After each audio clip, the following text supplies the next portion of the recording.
유다의 왕 아사랴의 제38년에 여로보암의 아들 스가랴가 사마리아에서 6달 동안 이스라엘을 다스리며 그의 조상들의 행위대로 여호와 보시기에 악을 행하여 이스라엘로 범죄하게 한 느밧의 아들 여로보암의 죄에서 떠나지 아니한지라. 야베스의 아들 살룸이 그를 반역하여 백성 앞에서 쳐 죽이고 대신하여 왕이 되니라. 스가랴의 남은 사적은 이스라엘 왕 역대지략에 기록되니라. 여호와께서 예후에게 말씀하여 이르시기를 네 자손이 4대 동안 이스라엘 왕위에 있으리라 하신 그 말씀대로 과연 그렇게 되니라. 유다 왕 우시야 제39년에 야베스의 아들 살룸이 사마리아에서 왕이 되어 한 달 동안 다스리니라. 가디의 아들 므나헴이 디르사에서부터 사마리아로 올라가서 야베스의 아들 살룸을 거기에서 쳐 죽이고 대신하여 왕이 되니라. 살룸의 남은 사적과 그가 반역한 일은 이스라엘 왕 역대지략에 기록되니라. 그때 므나헴이 디르사에서 와서 딥사와 그 가운데에 있는 모든 사람과 그 사방을 쳤으니 이는 그들이 성문을 열지 아니하였음이라. 그러므로 그들이 그곳을 치고 그 가운데에 아이벤 분열을 갈랐더라. Every day is Sunday. 우리의 매일을 썬데이로 세팅하라. 오늘도 하나님께서 선셋 메시지를 통하여 우리에게 들려주시는 그 말씀에 순전히 귀 기울이는 시간 되기를 원합니다. 분열 왕국의 역사가 끝을 향해 갑니다. 특별히 오늘 살펴보는 이 본문은 북이스라엘의 이 마지막 시기를 통치한 왕들의 이야기인데요. 오늘 본문에 등장하는 왕은 스가랴와 살룸이라는 이 두 왕입니다. 이 두 왕의 이야기만 살펴보아도 이 당시 이스라엘의 나라의 분위기를 금방 파악할 수가 있는데요. 흥미롭게도 이 두 왕의 재위 기간에 벌어진 공통적인 사건이 한 가지 있어요. 스가랴는 여로보암 2세의 아들로 이 성경은 그가 북이스라엘을 6개월 동안 다스렸다고 이야기를 하고 있습니다. 또 성경은 이 스가랴의 통치 기간을 하나님 보시기에 여로보암의 죄를 떠나지 않았다면서 그의 신앙도 아주 부정적으로 평가를 하고 있는데요. 무엇보다 인상적인 것은 상당히 짧은 기간 그 나라를 통치했다는 것입니다. 그런데 그 이유가 있어요. 9절과 10절을 한번 보십시오. 그의 조상들의 행위대로 여호와 보시기에 악을 행하여 이스라엘로 범죄하게 한 느밧의 아들 여로보암의 죄에서 떠나지 아니한지라. 야베스의 아들 살룸이 그를 반역하여 백성 앞에서 쳐 죽이고 대신하여 왕이 되니라. 이 살룸이 스가랴 왕을 반역하여 백성 앞에서 죽이고 왕이 된 것이죠. 자연스럽게 한 왕이 죽고 그 자녀가 그 뒤를 이어 왕위를 잇는 그 방식이 아니라 지금 군대를 이끌고 왕을 모반하고 반역하여 왕위를 찬탈을 한 것입니다. 그런데 지금 이 일이 스가랴에게만 일어난 것이 아니에요. 살룸이 스가랴를 죽이고 왕이 된 다음에 더 기가 막힌 일이 나타나는데요. 13절과 14절도 한번 보십시오. 유다왕 우시야 제39년에 야베스의 아들 살룸이 사마리아에서 왕이 되어 한 달 동안 다스리니라. 가디의 아들 므나헴이 디르사에서부터 사마리아로 올라가서 야베스의 아들 살룸을 거기에서 쳐 죽이고 대신하여 왕이 되니라. 지금 방금 왕이 되었던 이 살룸은 고작 한 달 동안 나라를 다스리게 됩니다. 이 북이스라엘 기간 중에 7일 천하를 가졌던 이 시므리 왕, 그 왕을 제외하면 모든 왕 중에 이 살룸 왕이 가장 짧은 기간을 통치했던 왕이에요. 그런데 중요한 것은 이 일이 또다시 반역으로 이루어졌다는 것입니다. 가디의 아들 므나헴이 이 디르사에서 사마리아까지 와서 이 살룸을 죽이고 왕이 되었으니 계속해서 이 막강한 군사력을 가졌던 사람이 왕이 되는 일이 반복이 되고 있는 것이죠. 이 디르사라는 지역이 어느 지역이었는지 학자들이 정확하게 다 알지 못하지만 분명한 것은 사마리아로부터 꽤 멀리 떨어진 지역이었다고 다들 추정해요. 지금 이 므나헴이 군대를 이끌고 살룸을 처형하기 위해서 아주 먼 곳에서부터 사마리아로 온 것입니다. 그가 왜 살룸을 죽였는지 또한 성경이 이야기는 하고 있지 않지만 몇 가지로 추측을 해보면 이 무나임이 스가랴 왕의 부하였기에 이 살룸에게 복수를 위해서 이와 같은 일을 저질렀다는 의견도 있고요. 또 그렇게 하는 김에 정권을 내가 동시에 장악하겠다는 의미에서 그가 지금 이 디르사로부터 사마리아까지 와서 살룸을 처형하고 반역하고 왕위를 찬탈하는 일을 벌입니다. 이 두 가지를 통하여서 우리가 확인할 수 있는 것이 있죠. 이 당시에 이스라엘 시대에는 누구든지 군대를 장악하기만 하면 왕을 죽이고 자신이 왕이 될 수 있던 시대라는 것입니다. 그래서 북이스라엘이 멸망하기 전에 마지막 이 30년 기간 동안 6명이나 되는 이 왕들 중에 5명은 모두 다 암살을 당하게 됩니다. 그 이유가 바로 이와 같은 이유 때문이에요. 군사력만 가지고 있던 사람이라면 누구나 왕이 될 수 있었던 아주 혼란스러운 시기였던 것이죠. 오늘 본문을 통하여서 우리는 한 가지, 특별히 이 죄의 특징을 발견할 수 있는데요. 죄는 계속해서 심화된다는 것입니다.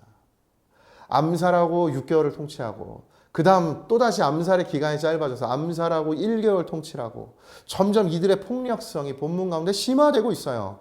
더 나아가서 이 무나햄은요 16절에서 더 끔찍한 살육을 저지르는데요. 이전 솔로몬 시대의 이 북이스라엘 최전성기 때 가장 북단에 위치했던 이 딥사라는 지역이 있습니다. 그 지역을 무나햄이 지나가다가 자신을 문을 열고 맞이하지 않았던 그 딥사 사람들에게 그가 화가 나서 그 성을 공격하고 심지어 임신했던 여인의 배를 가르는 끔찍한 살육을 저질러요. 그러니까 오늘 본문은 계속해서 하나님으로부터 멀어져 있는 북이스라엘 왕들의 이 죄의 심화를 우리에게 들려주고 있습니다. 계속해서 죄가 점점 더 심각하게 가속화되고 있는 모습을 우리에게 들려주고 있는 것이죠. 이와 같은 모습은 마치 하나님을 모르던 백성들, 하나님을 알고 있는 이스라엘 백성들이 이방 민족화가 되어가고 있는 모습을 우리에게 보여줘요. 이스라엘 민족의 가나안 화를 우리에게 들려주고 있는 것입니다. 사랑하는 여러분, 오늘 나는 어떻습니까?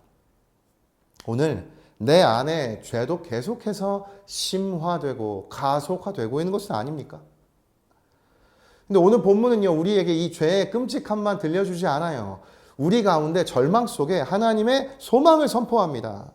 이 가속화되고 있던 죄 가운데 하나님이 보여주신 은혜가 있는데요. 성경은 오늘 단락 앞쪽인 이 열왕기하 14장 23절부터 15장 7절까지 이 두 단락을 통하여서 북이스라엘에는 여로보암 왕 2세, 남유다에는 아사랴, 우리에게 우시야라고 알려진 그 왕의 이야기를 들려줍니다. 이 두 왕은 정말 이 죄의 어떤 심각성으로 극에 치닫던 정말 나락으로 향하고 있던 이 북이스라엘과 남유다의 시기에 하나님께서 특별하게 은혜를 주셨던 때가 이 두 왕의 시대예요. 이 시기엔 두 나라가 국력도 강대하고 하나님 주신 평안이 임했던 시기입니다. 계속해서 괴롭히던 아람, 곧 시리아의 손에서 잠시 벗어나기도 하였고 잃어버렸던 영토를 다시 되찾기도 하던 아주 은혜가 가득했던 시기예요. 그리고 그와 같은 시기를 허락하셨던 하나님의 뜻을 열왕기하 13장 23절이 선포를 하고 있는데요. 우리 이 말씀은 함께 자막을 보고 같이 읽도록 하겠습니다. 시작. 여호와께서 아브라함과 이삭과 야곱과 더불어 세우신 언약 때문에 이스라엘에게 은혜를 베풀며 그들을 불쌍히 여기시며 돌보사 멸하기를 즐겨하지 아니하시고 이때까지 자기 앞에서 쫓아내지 아니하셨더라. 곧 하나님의 언약으로 인하여서 하나님께서는 그 약속을 지켜주시기 위해 이스라엘의 그 어려운 시기에도 은혜를 베풀어 주셨다는 것입니다. 사랑하는 여러분, 여기서 우리가 본문이 우리에게 들려주는 그 메시지를 발견할 수 있어요. 그것은요, 죄의 가속이 아닌 하나님의 약속에 붙들린 인생이 되라는 것입니다. 여러분 믿으십니까? 아멘. 죄가 지속되어도 가속되어도 여전히 그 가운데 하나님의 약속은 변함없이 존재하고 있음을 믿습니다. 여러분, 그 죄의 가속 속에 가속화되고 있는 그 죄의 상황 속에 하나님의 약속을 발견하는 그 믿음의 눈이 우리에게 필요한 줄로 믿습니다. 오늘 나의 삶에도 지속되고 있는 죄가 여전히 존재하고 있습니까? 그리고 그 죄가 심화되어서 계속 가속화되고 있습니까? 그렇다면 여러분, 내게 주어진 하나님의 약속을 다시금 떠올리고 발견하는 그 믿음의 눈을 구하는 오늘이 되기를 축복합니다. 하나님의 약속을 떠올리기를 축복합니다. 그때 우리를 그 가속화되는 죄 가운데서 하나님께서 우리를 붙드셔서 건져주시고 하나님의 거룩한 백성의 삶으로 다시 변화시켜 주실 줄을 믿습니다. 아멘. 따라서 오늘이 나의 시선이 이 인생 가운데 가속화되고 있던 죄와 내가 추구하고 원하는 나의 욕심이 아니라 나를 향해 계획하고 계신 그 하나님의 약속으로 향하게 되는 그 은혜가 있기를 축복합니다. 그때 우리 인생이 죄로부터 건짐받고 새로운 변화된 삶으로 거룩한 하나님의 백성으로 살아가는 하나님의 변화를 경험케 될 줄로 믿습니다. 오늘 이 하루가 그 하나님의 약속을 발견하여서 내 삶에 끊임없이 가속화되고 있던 죄가 멈춰지고 다시금 하나님의 약속을 향해 정말 그 믿음의 전진을 향해 나아가는 우리 모든 삶이 되기를, 저와 모든 성도님들이 되시기를 예수님의 이름으로 축복합니다. 우리 함께 이 시간 기도하겠습니다.